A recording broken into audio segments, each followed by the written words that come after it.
Euh, cette session, la voix le dit encore mieux que moi. On va enregistrer cette session pour pouvoir la rediffuser sur tous nos supports et faire en sorte que ceux qui auraient raté un petit bout, qui auraient un impératif durant cette conférence puissent suivre le reste plus tard.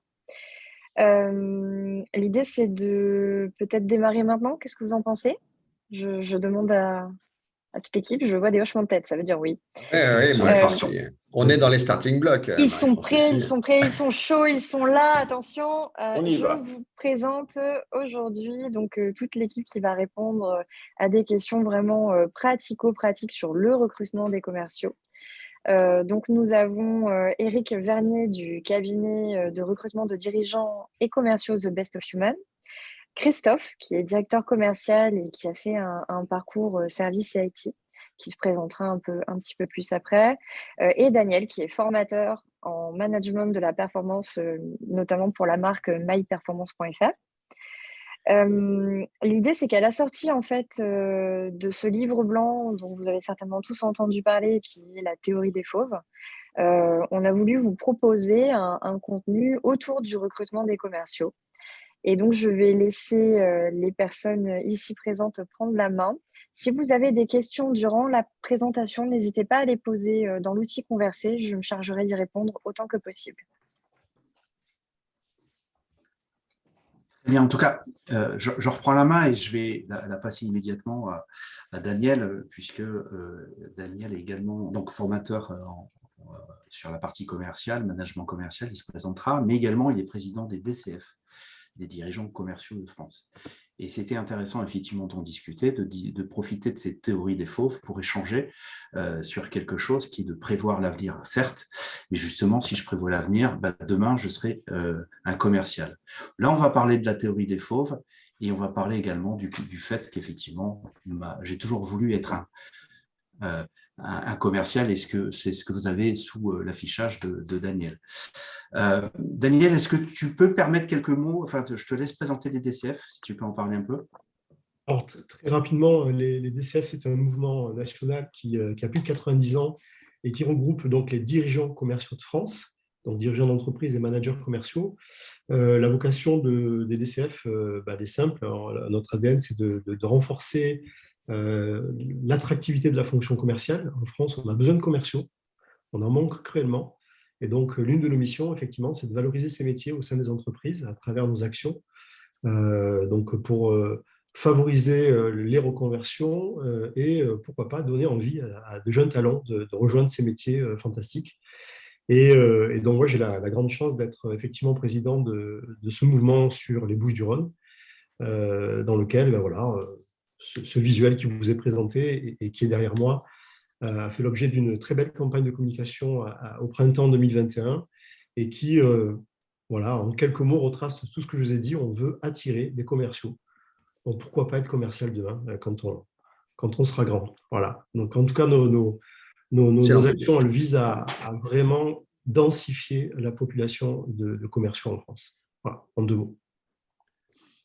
Très bien. Alors, comment va se passer l'agenda? Ce que je vous propose, c'est que déjà, on va évoquer 3 chiffres qui sont importants et significatifs.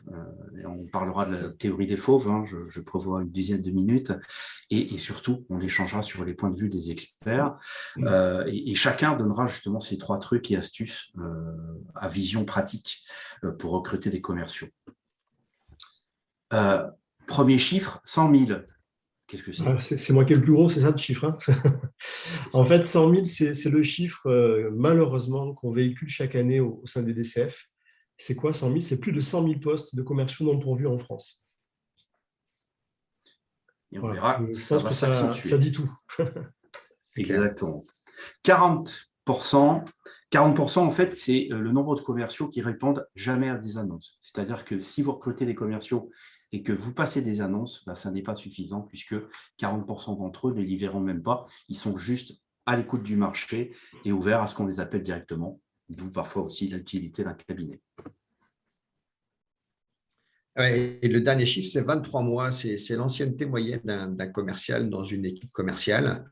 Ça va jusqu'à… Alors, cette durée est proportionnelle à la seniorité et à l'expérience, hein. Donc, plus on est jeune commercial diplômé, plus cette ancienneté est courte, hein. Certains, on voit des seuils il y a 14 mois et ça va jusqu'à 55 mois à peu près pour les commerciaux avec une forte expérience, avec une vingtaine d'années d'expérience.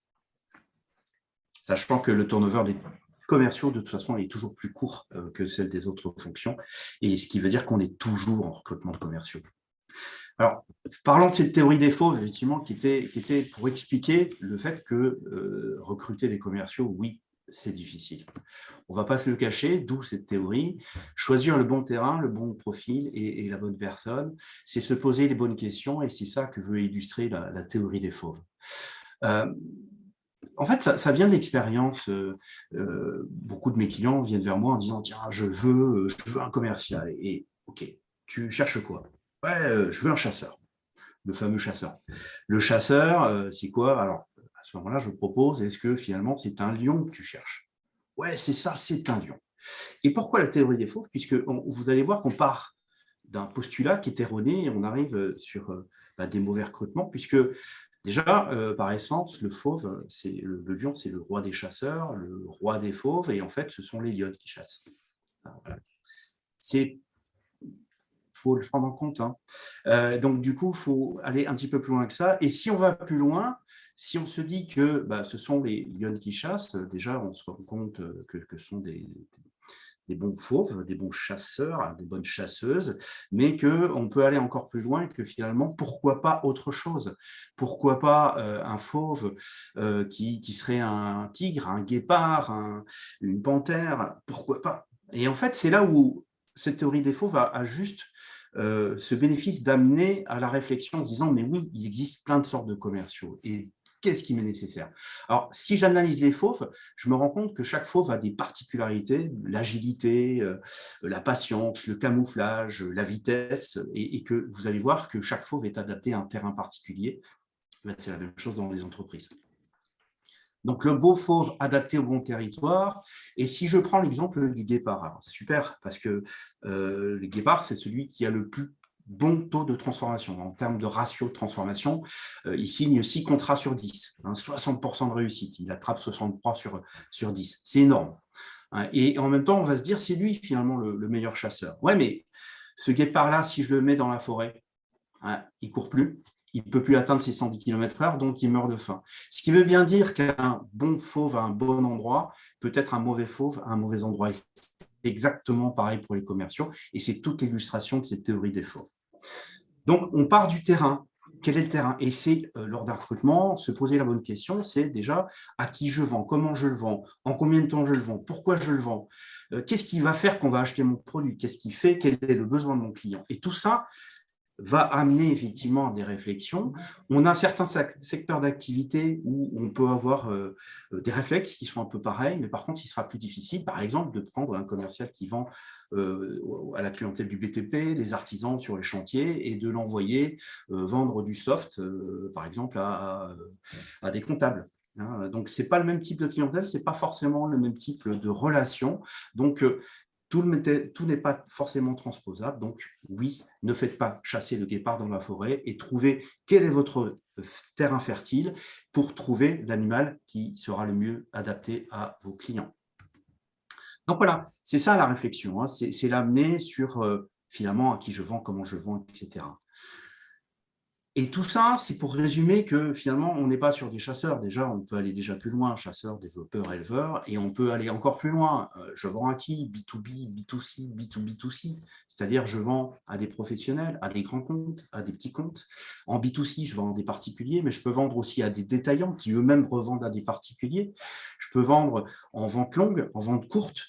Donc, et pour moi, le guépard, c'est le meilleur représentant de la vente courte. Le guépard, il court très très vite, mais pas longtemps du tout. Donc, typiquement, je le compare au vendeur d'encyclopédie, vous savez, qui fait tous les étages d'un immeuble et qui fait une petite vente, il rentre, tac, tac, il court très très vite, il vend ou il ne vend pas, mais il sort et il n'a pas fait de découverte. Quel est ce fauve et qu'est-ce qui m'a amené à trouver cette théorie des fauves? C'est en m'appuyant sur les tests dont on se sert au sein du cabinet, c'est qu'on se rend compte effectivement que on va avoir des caractéristiques. Par exemple, là, l'approche client, quelqu'un, c'est un commercial qui va arriver très très fortement à se rendre sympathique, hein, et en même temps avoir une très forte combativité et des aspects pour la prospection, et c'est un amour de taper, d'ouvrir des portes. Et là, on voit également qu'en termes d'argumentation, il ne sera plutôt pas mauvais. Donc là, oui, c'est un bon chasseur. Là, typiquement, c'est un bon chasseur et c'est quelqu'un qui vend, dans ce cas-là, qui avait un cycle de vente longue, hein. Il était face à des grands comptes parce que c'est quelqu'un qui vendait de façon stratégique sur le long terme à plusieurs types d'interlocuteurs avec une excellente compréhension des besoins. Là, on a exactement l'opposé. Quel est ce fauve? En fait, c'est moins un fauve qu'un éleveur, puisqu'il s'agit effectivement plutôt d'un chien de berger. À ce moment-là, qui lui sera, l'approche client est moins élevée. On peut tout à fait estimer que ça peut être un technicien. Mais il va avoir une compréhension des besoins assez développée et en même temps, il va être très, très focalisé sur la satisfaction client. Donc, sur le fait, c'est moins quelqu'un qui va aller chercher ses clients et qui va vendre à tout prix, et c'est plus quelqu'un qui va être sur la réponse aux besoins et aux attentes du client. Donc, c'est quelqu'un qui va pouvoir accompagner vraiment dans la durée. Et cette théorie des fauves, elle s'appuie sur ce fait que finalement, on cherche des gens qui sont excellents, mais parfois on les met dans des situations où ils sont excellents sur un domaine. Je reprends le guépard, il est excellent sur la transformation d'un petit contrat en vente courte, mais en même temps, on va lui demander parfois de tout faire, c'est-à-dire il va tout faire par lui-même, de la prospection jusqu'à l'élevage des clients déjà acquis. Et forcément, dans ces cas-là, ce n'est pas forcément le guépard qu'il lui faudra, ce n'est pas non plus le chien de berger qu'il vous faudra, mais c'est quelqu'un qui va être généraliste. Donc, dans ce cas-là, ce n'est pas forcément un chasseur qu'il faudra, c'est plus un développeur, quelqu'un de plus complet et quelqu'un qui n'a peut-être pas toutes les compétences, mais qui peut les acquérir. Mais en tout cas, on parlera de soft skills et ces soft skills sont super importantes. Autre visualisation, aujourd'hui, on segmente de plus en plus, et ça, c'est ce qui se pratique dans les licornes, les startups, où là, on va segmenter. Le gros hacker, c'est quelqu'un qui va générer du lead digital, donc bon, pas forcément beaucoup de contacts. On passe sur l'inside sales, là, on est sur de la prospection téléphonique et digital en même temps, mais du coup, on est sur le premier step de prospection. Donc là, c'est quelqu'un, effectivement, qu'on va chercher en tant que chasseur. On va le passer à un account exécutif qui, là,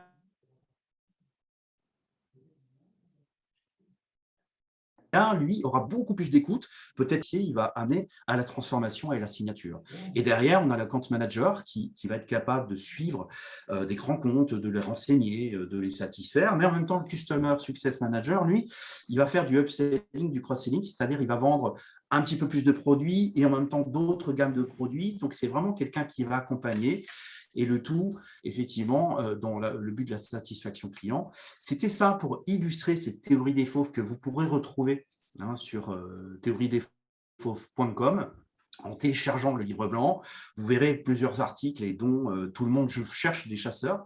Et effectivement, tout le monde les cherche, mais alors que ça n'est pas forcément des chasseurs qu'il faut. Et voilà, tous les bénéfices que vous apporte la théorie des fauves.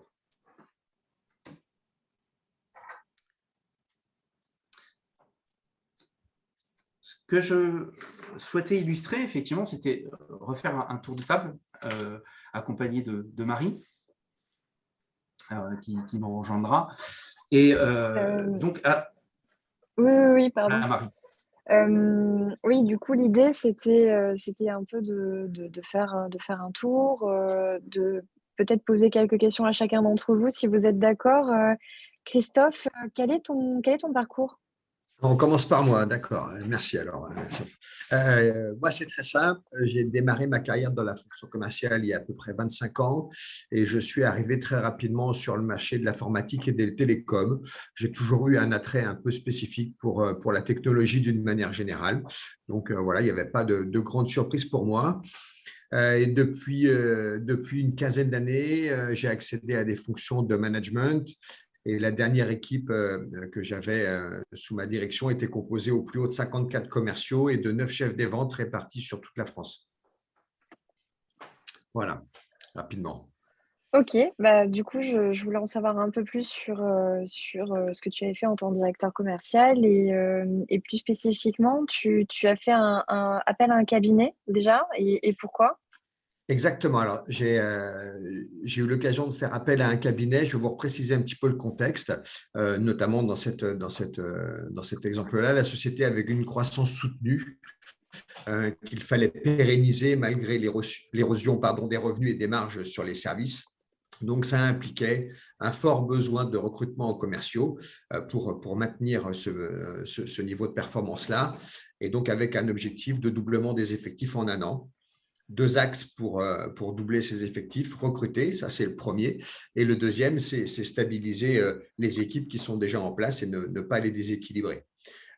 En complément, on avait pour le coup une chargée de recrutement qui centralisait et qui gérait, je dirais, du début du processus du recrutement, donc en gros de l'annonce jusqu'aux entretiens de présélection en passant par le tri des candidatures. Voilà, donc ça c'est pour vous cerner un petit peu le contexte.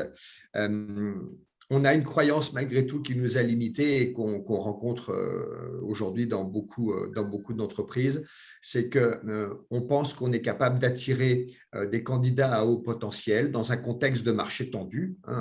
On l'a vu tout à l'heure avec les propos de Daniel, il y a 100 000 postes aujourd'hui qui sont non pourvus. Donc on pensait qu'on allait arriver à attirer les bons commerciaux en communiquant simplement sur notre marque employeur qui valorisait des choses très tendances comme les valeurs humaines, l'ambiance start-up, la diversité. Donc, ça a marché un temps et rapidement, ça n'a pas été suffisant. Les fonctions commerciales sont des métiers à très forte croissance. On l'a vu, une durée de vie qui peut être très courte pour certains commerciaux, pour certains profils de commerciaux. Donc, dans ces métiers à très forte croissance, vous voyez, LinkedIn, par exemple, recense 3 fonctions commerciales dans le top 5 de son étude de janvier 2022. Donc, ça veut dire on peut considérer que ces profils-là sont des profils pénuriques. Donc, Ok. clairement, Et on manquait de temps et notre vivier était trop petit, pas assez diversifié, alors qu'on avait des besoins urgents. du coup, Pour la valeur ajoutée du cabinet, ça a été, de ce que tu dis, justement d'augmenter le nombre de profils de qualité et d'augmenter la visibilité sur les axes importants de l'entreprise. Exactement. Tout à l'heure, on parlait de fauves, mais j'ai vu aussi un pêcheur dans une barque. Et aujourd'hui, sur la stat la plus mauvaise, il nous fallait jusqu'à 80 CV pour satisfaire un poste. Et on avait pris le parti de ne pas choisir par défaut, donc vraiment de mener un processus qui allait nous demander du temps pour augmenter l'efficacité de nos recrutements et dépasser le cap émotionnel du ah ouais, je le sens bien, je vais l'intégrer dans mon équipe. Ça, c'est l'erreur typique, mais quand on est un peu pressé et qu'on a un besoin de recrutement fort, de temps en temps, on fait le compromis d'être un peu moins bien accompagné. Et les gens sympathiques ne sont pas forcément systématiquement compétents. Donc, se faire accompagner par un cabinet, c'est devenu une évidence pour identifier des talents prometteurs, parce qu'aujourd'hui, c'est un vrai métier à part entière. Évaluer leurs compétences professionnelles, leur posture, leur comportement. Quand on a fait appel au cabinet, on s'est surtout rendu compte que ça nous a permis de simplifier, je dirais, notre parcours du candidat pour mieux sécuriser la décision et surtout être rapide dans les délais de réponse. Je vous donnerai D'accord. une autre stat un petit peu plus tard et vous verrez que Ouais, c'est très intéressant, Christophe. ça fait un peu peur. Effectivement, quand on regarde les chiffres, ça donne l'impression qu'il faut aller vite, taper juste au bon endroit, attirer les bons profils et bien évidemment ne pas sous-estimer le travail avant, Exactement. qui est très déterminant justement. Et vous parlez de quelque chose d'intéressant qui est aussi dans le livre blanc de la théorie des fauves, c'est que le feeling n'est pas forcément votre meilleur ami. Non, Donc, non, donc, euh, ça donc c'est sûr. c'est très intéressant, effectivement. Ouais. Merci, Christophe. Je propose qu'on s'intéresse un peu à Daniel. Est-ce que tu peux te présenter, s'il te plaît? Oui, oui, très rapidement. Donc, moi, ça fait plus de 25 ans que j'ai évolué dans la fonction commerciale et plus précisément depuis 2014 en créant donc mon cabinet de conseil et d'accompagnement spécifiquement à la performance commerciale. Le but, c'est d'accompagner les personnes, les individus, les chefs d'entreprise et les équipes à détecter et mettre en place les leviers de performance parce que on les a tous, mais nos métiers évoluent, notre concurrence évolue. Donc, on doit être en recherche permanente d'amélioration sur nos pratiques. Ok, et du coup, les dirigeants commerciaux de France, on a compris, un jour quand je serai grand, je serai commercial. Mais pourquoi Mais pas? concrètement, la performance commerciale, parce que c'est pas tout d'avoir le titre, l'étiquette ou d'être identifié comme un fauve, la performance commerciale, c'est quoi? Alors, la performance commerciale, c'est une question qui est compliquée. Là. Je vais essayer de faire très court, mais parce que habituellement, la performance, on la mesure par des chiffres, par des KPI très classiques, on en a tous l'habitude. Donc, bien sûr, on a ces indicateurs de performance qu'on connaît bien en entreprise. Moi, j'ai envie d'aller un petit peu plus loin, en tout cas de le voir un petit peu différemment, parce qu'aujourd'hui, la performance commerciale, elle va résider dans cette capacité à... la vente n'est pas l'aboutissement, c'est un petit peu le début de la relation commerciale. Donc, c'est justement qu'est-ce que je mets en place pour la créer. La performance commerciale, c'est aussi la capacité à véhiculer une proposition de valeur. S'il n'y a pas de valeur, je ne vois pas trop comment on peut être performant. Ou en tout cas, j'aurais beaucoup plus de mal à me confronter à une concurrence quelle qu'elle soit. Donc, la performance, c'est ça, c'est être capable de véhiculer une proposition de valeur dans une posture adaptée à ma clientèle, bien évidemment. Aujourd'hui, on a souvent entendu parler de posture conseil. En fait, c'est simplement adopter la bonne posture adaptée à mes décideurs pour que celle-ci, justement, représente une valeur ajoutée à leurs yeux. Vous savez, un acheteur, il n'est pas là pour vous embêter, il est là pour bien acheter. Donc, bien acheter, ce n'est pas se tromper. Ne pas se tromper, c'est potentiellement être bien conseillé. Donc, si on a la bonne posture, si on comprend les codes et si en tout cas on fait l'effort de s'adapter à ces décideurs, à ces acheteurs, on va véhiculer cette valeur ajoutée. Si on véhicule cette valeur ajoutée, on est dans la performance commerciale. Vous voyez, je sors un peu du cadre des chiffres pour la positionner Oui, sur votre thématique. ça peut être mis un peu en format de claim ou de hashtag, mais transmettre, s'adapter à l'autre, répondre avec de la valeur, avoir cet état d'esprit du service rendu qui doit être ressenti par chacune des parties. Totalement. Donc oui, oui, je comprends bien ce que vous dites. Merci, c'est intéressant. Bon, vous avez essayé de faire court, c'est cool. Et du coup, en quoi ce métier de commercial a évolué? Parce que finalement, c'est une fonction qui est ancestrale et qui existe bien évidemment sur le règne animal déjà de base, Oui. puisqu'on le voit sur plein d'exemples. Mais en quoi il a évolué? Enfin, comment et en quoi? En fait, le métier les fonctions commerciales évoluent en permanence. Voilà. Alors, bien évidemment, le digital a impacté ces métiers-là, comme plein d'autres. Hein. Mais bon, pour rester là-dessus, parce que ça parle à tout le monde, l'évolution majeure en fait de ce métier, c'est quoi? C'est qu'aujourd'hui, nous, en tant que consommateurs B2C ou acheteurs B2B, on prend aujourd'hui, on est quand même très autonome dans notre parcours d'achat. Alors, j'ai plus les chiffres à jour, mais je sais qu'en B2B, on est au-delà de 70% du parcours d'achat réalisé en toute autonomie. Ça veut dire quoi être réalisé en toute autonomie? Ça veut dire que sur Internet, je vais avoir suffisamment d'informations pour me nourrir, sélectionner des entreprises potentielles ou des solutions potentielles.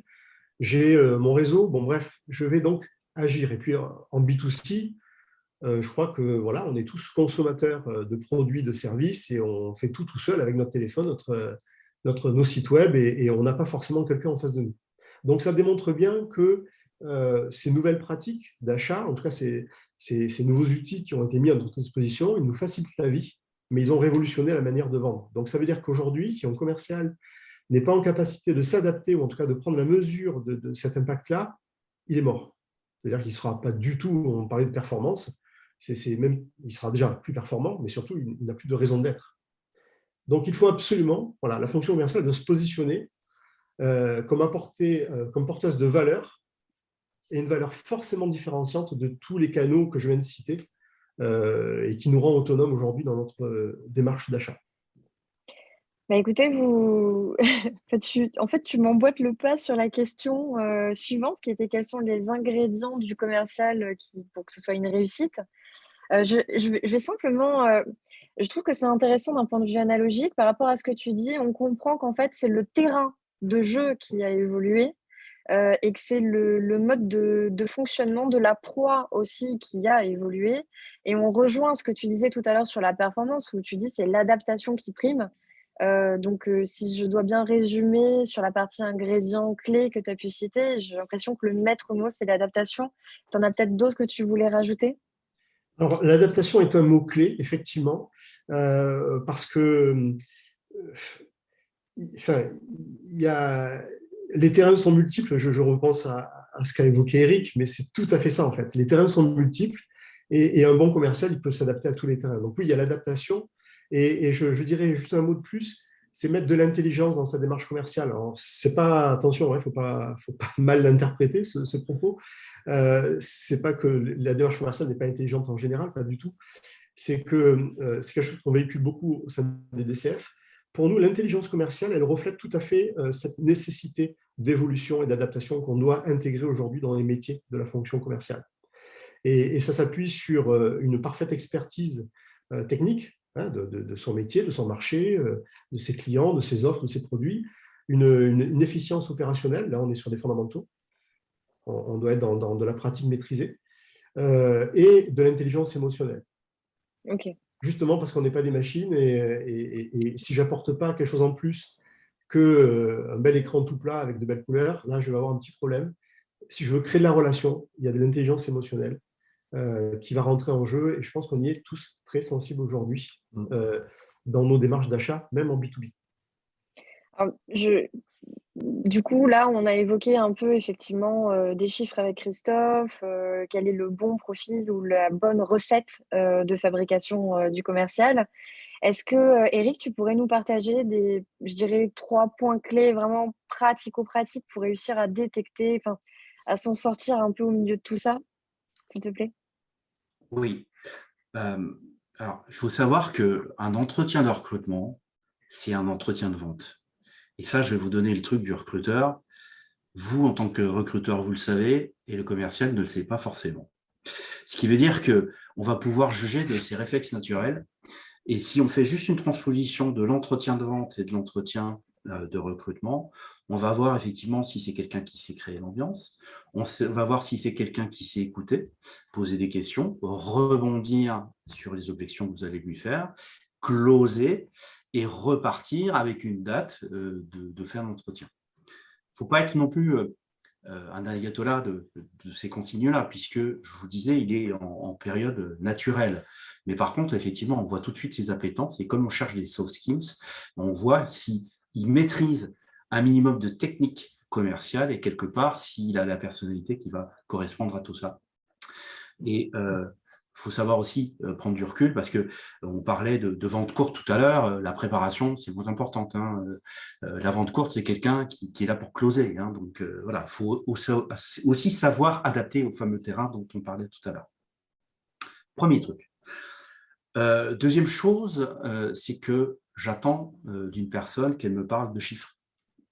Pourquoi? Parce que si cette personne me parle de résultats, c'est qu'elle met du sens à ce qu'elle a fait. J'ai parfois des réponses qui sont tiens, c'était quoi, quelles sont justement vos performances? Ah, je vendais beaucoup. Ah, beaucoup. Ok, c'est quoi? Et en fait, vendre beaucoup, c'est peut-être un manque d'implication et quelqu'un qui va me dire, écoutez, moi, j'ai fait progresser mon chiffre d'affaires de 30%, j'ai ouvert 50 comptes par mois ou par trimestre et j'ai atteint mon objectif, j'ai dépassé de 120%. Là, déjà, on sait que c'est quelqu'un, effectivement, qui sait pourquoi il était là et qu'il a fait ce pourquoi il était là. Et donc, effectivement, c'est un très bon indicateur. Et ensuite, troisième point, c'est que la réussite d'un commercial, on l'oublie trop souvent, et quand j'interviens en cours de management commercial, j'insiste bien. Le chiffre d'affaires n'est que le résultat du travail du commercial. Ça, c'est essentiel. Donc, si je veux du résultat, il faut que j'ai du travail. Et donc, il faut que je mesure si ce commercial est capable de fournir ce travail, si effectivement, c'est quelqu'un de proactif, finalement, et pas passif. Donc, c'est quelqu'un qui va commencer au cours de l'entretien à se projeter et on va chercher quelles sont ses motivations. Pourquoi il veut nous rejoindre? C'est juste un job alimentaire ou finalement il a donné du sens à ce qu'il cherchait? Et c'est la conjonction de ces trois-là, déjà, me donne un très bon indicateur sur la personnalité du commercial. Et puis après, effectivement, les entretiens, les tests et autres sont faits également pour valider ces aperçus. Ok. Eh ben, donc, on a bien compris les 3 éléments, hein. Faire un entretien, c'est un entretien de vente aussi et avant tout. Donc, ça permet de voir le comportement naturel de la personne que vous voulez recruter. Il y a l'analyse des chiffres ou au moins la réception de certains résultats. Il n'y a pas que ça, mais ça compte. Et puis après, il y a cette notion de motivation. Effectivement, pourquoi est-ce qu'il se lève tous les matins? C'est ce que tu viens de dire en dernier. Christophe, toi, de ton côté, si tu devais donner 3 éléments pratico-pratiques, tu Euh, donnerais lesquels en complément ou peut-être que tu en as ben, qui vont dans le même sens? ouais, non, obligatoirement, ça va se recouper, mais il y en a un qui me plaît bien et quand on parle de vente et de réciprocité, je pense que ce qui va être important, c'est de rester sincère et humain. Il ne faut pas qu'on oublie qu'on a aussi été candidat un jour et que déstabiliser un candidat ne rendra que plus difficile son évaluation parce qu'on sera incapable de juger d'une situation dans laquelle il essaye de rester sous contrôle. Donc, euh, je pense que cette expérience candidat peut aussi être bénéfique. Pour recouper avec ce que disait Daniel tout à l'heure, une expérience candidat positive comme négative, pardon, a un impact concret sur l'activité de l'entreprise. Aujourd'hui, il y a un impact beaucoup plus prolongé que ce qu'on pourrait avoir avant. Le deuxième, et c'était aussi important, et je vous citais un exemple clairement de ce que je faisais avant, c'est d'être transparent sur le processus. Alors, la communication et la prévenance n'empêcheront pas une défection, mais elle pourra éviter, aussi bien pour l'entreprise que pour le candidat, de recommencer un processus de recrutement au départ. C'est chronophage, c'est totalement contre-productif. Vous voyez, par exemple, nous, on rencontrait les candidats lors d'une journée d'échange et de mise en situation. Et quand on démarrait la journée, on les rassurait sur notre posture bienveillante. On s'engageait à n'esquiver aucune question pour justement avoir ce souci de transparence. Et dernier engagement qu'on prenait, on s'engageait à les rappeler le jour même pour leur informer de notre décision. Les échanges, les mises en situation de la journée nous permettaient vraiment de découvrir la personnalité des candidats et de valider, on parlait tout à l'heure de soft skills ou de comportement avec Eric, de valider leur compatibilité avec notre entreprise et la culture. En gros, si je dois faire un gros résumé, on les considérait comme on aurait aimé être considérés. Voilà. C'est-à-dire qu'au moins, en parlant d'égal à égal, en étant humain, sincère, en étant transparent, voilà, on arrive à quelque chose, on arrive à établir un bon niveau de communication. Petit aparté, sur ces journées de recrutement-là, ça m'est arrivé une fois, ne pensez pas qu'on peut rattraper un candidat qu'on a précédemment écarté. Le profil du commercial fait qu'il a de la peine à digérer le fait d'avoir été numéro 2 ou numéro 3 dans une sélection. Donc ça, c'était juste un petit aparté là-dessus. Et le dernier point, à mon avis, qui me semble aujourd'hui le plus important, et je vais vous donner un deuxième chiffre, c'est l'APEC qui nous l'a communiqué et qui nous dit qu'il faut aujourd'hui 21 jours à un commercial pour trouver un nouveau job. Donc, quand on est recruteur, employeur, il faut faire vite. Les bons candidats ont l'embarras du choix, vraiment. Et donc, il faut s'assurer en amont d'organiser le parcours de recrutement, de faire preuve d'anticipation quand on mobilise d'autres intervenants dans le processus de recrutement. Prenez rapidement votre décision et communiquez régulièrement avec les talents que vous avez identifiés. C'est la meilleure façon je ne veux pas dire d'entretenir son vivier, mais en tout cas de prolonger de quelques jours, 21 maximum, hein, vous l'avez compris, mais en tout cas de prolonger de quelques jours un délai de réponse. Alors du coup, Je peux vous… Christophe, Ouais. tu dis quelque chose que je trouve intéressant parce qu'il y a quelqu'un qui posait une question, justement, Laurent, qui disait comment débusquer un pro de l'entretien de recrutement qui nous décevrait potentiellement ensuite. Et je pense que ça va sur une partie des réponses que tu viens de donner. Toi, ce que tu conseilles finalement, c'est d'être le plus naturel possible pour que Oui, l'autre soit le plus naturel possible et qu'on ne soit pas dans la survente. Et en même temps, Eric suggère de détecter justement, de peut-être le mettre à un moment donné, le recruter en position de survente ou de vente à proprement parler. Alors, Eric dit ça va venir naturellement. Christophe dit il faut rester naturel. Daniel, toi de ton côté, justement, tu as des outils quelque part qu'on pourrait utiliser pour justement débusquer. Et puis après, Laurent, on parlera après de la partie ghosting, hein. On en parlera après. Des outils, le meilleur outil, c'est le sens d'observation, hein, que l'on va avoir et la posture d'accompagnant qu'on va avoir. Mais je dirais qu'un outil Christophe en a parlé, hein, il a parlé de mise en situation ou de ouais. simulation d'entretien. Je trouve que c'est un outil qui est intéressant et qui peut être utilisé avec juste une petite précision, c'est le cadre dans lequel vous allez l'utiliser. Parce que c'est un outil qui pourrait être, comment dirais-je, avoir des effets un petit peu négatifs s'il est mal utilisé, mal positionné. C'est-à-dire que le cadre va être hyper important. Si on construit un cadre bienveillant, mais surtout avec un objectif très clair, on n'est pas là pour déstabiliser, on n'est pas là pour stresser, on est là pour mesurer, tester, s'essayer quelque part. D'accord ? Ce cadre-là, il peut être hyper intéressant parce qu'il permet de mesurer des réflexes en un temps record. Les réflexes, les bons comme les mauvais. Alors bien La évidemment, on spontanéité. n'est pas dans une mesure exhaustive et 100% fiable, mais pour autant, et pour l'avoir fait pendant plusieurs années, et je continue à le faire d'ailleurs pour les entreprises qui me sollicitent sur ce sujet-là, l'œil extérieur, vous savez, il vient de manière, mesurer de manière très objective. Voilà, on n'a pas de parti pris. Donc les réflexes, ils sont là, ils ne sont pas là, et on sait lesquels on va observer. Donc ça, c'est un outil qui peut être facilement mis en place et qui, en plus, va être complètement, qu'on sera en capacité d'adapter à la typologie de clientèle, à la typologie de process de vente, à la typologie de produits de services d'entreprise. Donc c'est un très bon outil à utiliser, à mon sens, pour rebondir sur ce qu'ont dit Eric et Christophe en amont. Ok. Après, toujours dans cet esprit de quelque part de débusquer, je sais qu'il y avait, tu avais peut-être deux autres choses à nous conseiller, notamment Non, des notions de si je me gestion de permets, posture. ouais, juste une chose, parce qu'en fait, ça résume un petit peu ce que je disais tout à l'heure sur Ouais, l'intelligence ouais, c'est pour ça que je commerciale. dis ça avec l'intelligence Alors, émotionnelle et. voilà, c'est être peut-être plus sensible aujourd'hui qu'hier à la présence de cette intelligence commerciale. Et alors, si c'est un terme un peu trop générique ou pas assez précis, on a les fondamentaux. À la limite, la mise en situation, les simulations peuvent permettre de mesurer les fondamentaux en termes de pratique et de technique. Ensuite, sur le côté, je rebondis sur ce qui a été dit, le côté naturel, parce qu'effectivement, en étant naturel, on va être soi-même, et si on est soi-même, on a plus de chances de véhiculer l'intelligence émotionnelle dont je parlais tout à l'heure.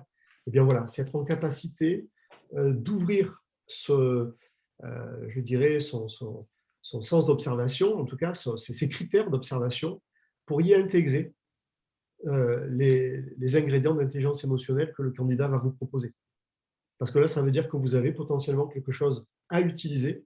Pourquoi pas après pour l'adapter, le faire évoluer à vos métiers, si tant est qu'il n'est pas expérimenté sur vos métiers. Merci Daniel. Pour terminer un peu quand même, il y a Laurent qui parlait de cette notion de ghosting. Moi, je sais que c'est un sujet que j'entends de plus en plus dans les entreprises. J'en parle d'ailleurs souvent avec Eric, puisque qui dit cabinet de recrutement dit aussi situation fréquente. De mon côté, on parle beaucoup de la nouvelle génération, de la génération Z, du rapport au travail, du télétravail qui n'impacte pas que la fonction commerciale, mais effectivement toutes les fonctions. Eric, est-ce que tu aurais, toi, deux astuces ou une astuce, ne serait-ce qu'une déjà, pour essayer de prévenir ce ghosting, comme dit Laurent? Ah, C'est une excellente question. Merci à Laurent de l'avoir posée. C'est Koh-Lanta. il faut Laurent, ouais. C'est promettre des Koh-Lanta. cadeaux. Cadeau, L'avantage- Des cadeaux, de l'argent, une voiture, venez. L'avantage, effectivement, pour nos clients entreprises, c'est qu'elles-mêmes n'ont n'ont pas affaire avec le ghosting, puisque finalement, c'est le cabinet qui le prend en charge. Et que du coup, nous, ce qu'on fait, alors la première des choses, mais c'est normal dans un recrutement, c'est la motivation. Quelque part, quelqu'un qui est très motivé va se présenter. Donc, comme nous, on est censé chercher, voire motiver les candidats, on limite là-dessus. Néanmoins, je veux dire, l'absolu n'existe pas, surtout dans ce monde post-Covid. Donc, du coup, on y est confronté aussi. Et l'astuce, c'est d'appeler. Nous, on passe beaucoup de temps à rappeler tous les candidats, quasiment des fois même 1 heure avant. Voilà. Après, l'éliminer à 0, non, ça n'est pas possible. Pas aujourd'hui. C'est ces fameuses actions de relance que vous faisiez en amont des. Ouais. C'est du temps. Et de l'attention. Moi j'ai un petit truc pour Laurent, là, pour prévenir en tout cas identifier le pro de l'entretien de recrutement. Généralement, le pro de l'entretien de recrutement, il y a quelque chose qui lui manque par-dessus tout, c'est l'humilité. Il arrive avec une assurance, une surassurance flagrante, et c'est souvent comme ça que j'ai pu identifier ça, et puis bien sûr l'analyse du CV en creusant un peu et en essayant de révéler les fondamentaux, ou en tout cas les motivations primaires. Mais en tout cas, le manque d'humilité a été un facteur quasiment constant pour identifier les pros de l'entretien. Ceux-là, ils sont capables de vous donner le change, mais sur un poste de commercial comme sur un poste d'expert comptable, vous le laissez une demi-heure avec une fiche de poste et le commercial se transforme limite en expert comptable, moins en métier manuel, puisqu'il y a quand même une certaine expertise et un certain savoir-faire à acquérir, mais en tout cas, si ça reste théorique, c'est… Voilà, un petit Et puis truc. c'est intéressant cette histoire des valeurs, justement, parce que ce qui fait que la notion de déception n'est pas forcément sur le résultat commercial, ça peut être aussi sur l'accord dans l'entreprise.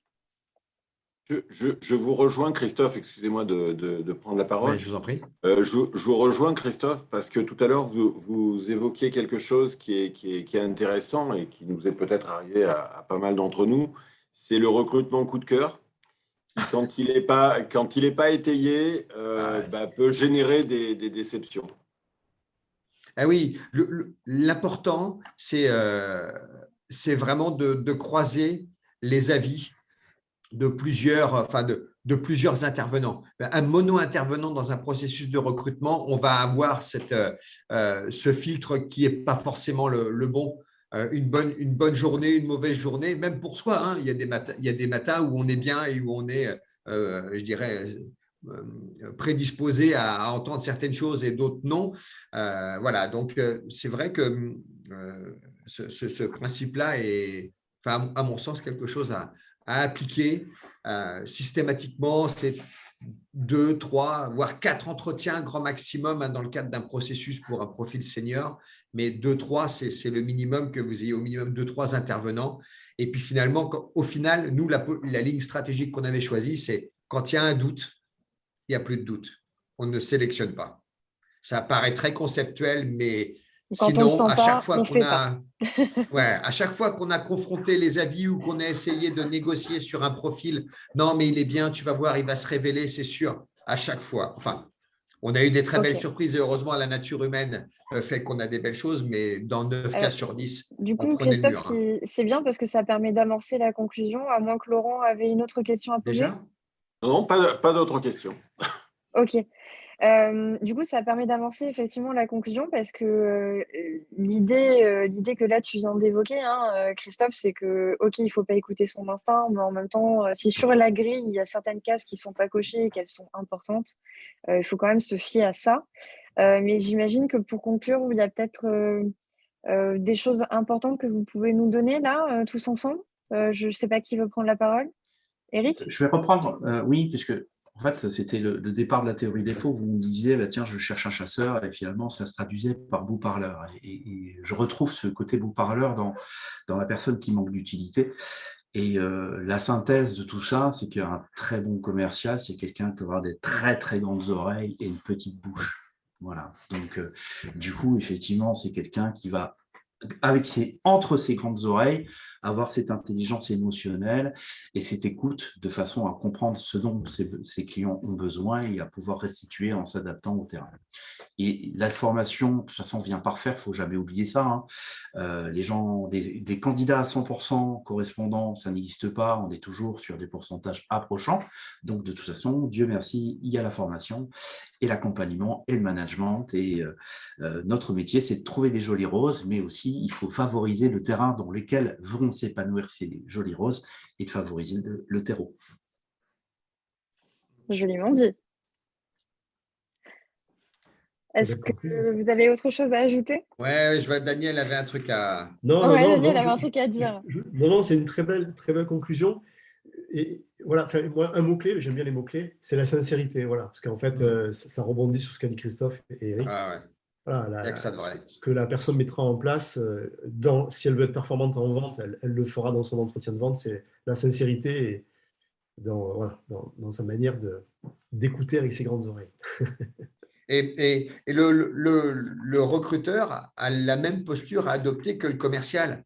C'est-à-dire qu'il doit poser des questions, on va dire, comportementales, des questions situationnelles qui puissent permettre aussi de faire réagir spontanément un commercial. Mais le recruteur, comme le commercial, se doit de rester un peu en retrait pour conserver un temps de parole de 20%, même s'il a très envie de vendre sa boîte ou la boîte de son client. Il y a aussi une certaine réserve, ou en tout cas un certain recul à prendre pour justement laisser au candidat comme au client la possibilité de raconter, de décrire son besoin, ses enjeux, ses envies, ses objectifs.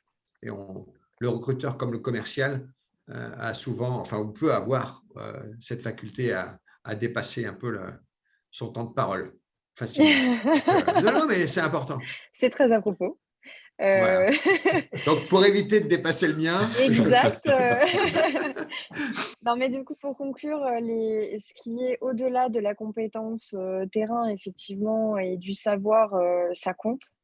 Et puis là, dans ce que vient de dire Christophe, et, de ce que vous venez de dire tous les trois, finalement, un des enjeux, c'est déjà de faire venir effectivement le commercial sur son premier jour, mais de le garder, parce qu'on a parlé de ces 23 mois. Donc, Eric, est-ce que tu peux nous parler du prochain webinaire? Oui, parce que 23 mois, c'est peu, et on parlait de turnover des commerciaux. On va se poser cette question de finalement comment garder ces commerciaux. D'ailleurs, on avait fait paraître un article, mais il y a beaucoup plus à creuser autour de ça, et on parlait de terreau fertile.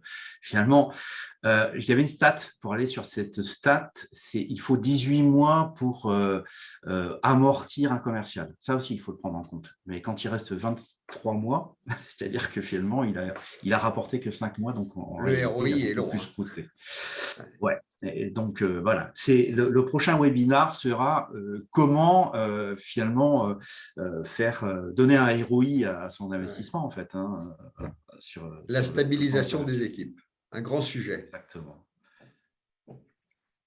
Donc la date, on l'a fixée le mardi 19 avril. 11h30, même heure, même durée, donc effectivement, peu ou prou 45 minutes. On cherchera à s'y tenir. Et en tout cas, merci pour toutes les personnes qui nous ont rejoints.